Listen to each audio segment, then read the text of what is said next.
এই সেই ফ্লোরে দাঁড়িয়ে রয়েছি বিগত দুদিন ধরে এই ফ্লোর নিয়েই যত জটিলতা, কারণ দেখতেই পাচ্ছেন যে এখনো কাজ অসমাপ্ত এবং ঠিক বোঝাও যাচ্ছে না মানে এটা ফ্লোর না কি তৈরি হচ্ছে।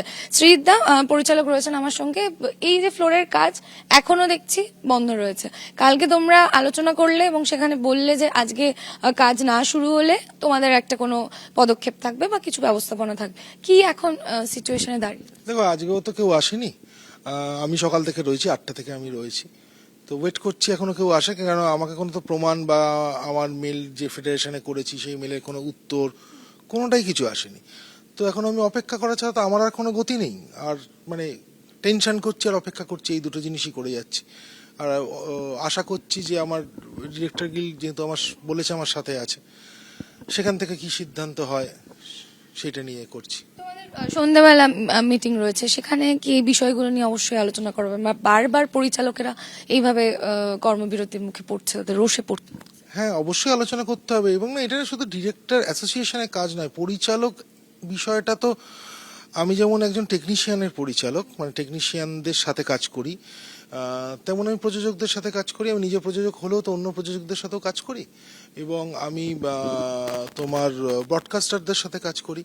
তো এইটা আমার আজকে খুব জানতে ইচ্ছে করছে যে আজ পরিচালকদের কি দরকার নেই, মানে বাংলা টেলিভিশন হোক, ফিল্ম হোক, ওটিটি হোক, সেখানে কি পরিচালনা একের পর এক ছবি ডিরেক্টরদের কাজ করতে দেওয়া হচ্ছে না, বিভিন্ন কারণে তাদের কাছে সঠিক উত্তর পাওয়া যাচ্ছে না।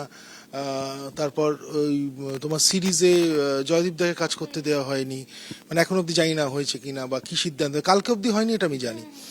তো এবং আমার সিরিয়ালে এখানে সেট আটকে দেওয়া হলো যাতে সেটটাই না তৈরি হয়।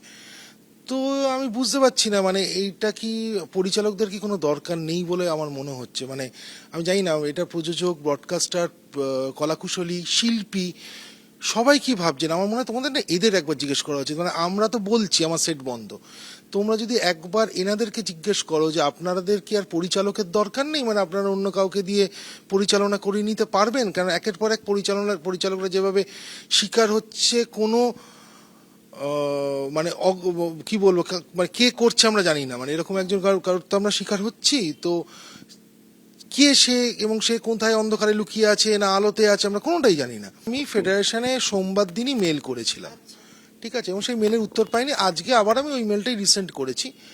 তো আমি জানি না উনি কেন, উনি তো খুব ব্যস্ত আছেন বা কিছু, উনি কেন জানেন না এটা আমার, কেন উনি ফেডারেশনের মাথা। এবং আমি ওনার প্রচুর বক্তব্য শুনেছি এবং প্রচুর আন্দোলনে দেখেছি। উনি একটা কথা খুব বলেন যে মাননীয় মুখ্যমন্ত্রী বলেছেন যে কর্মবিরতি কখনো কোনো পথ নয়, আলোচনাই পথ এবং আলোচনা করা। তো এক্ষেত্রে তো কর্মবিরতি হয়ে গেল, আলোচনা তো হলো না।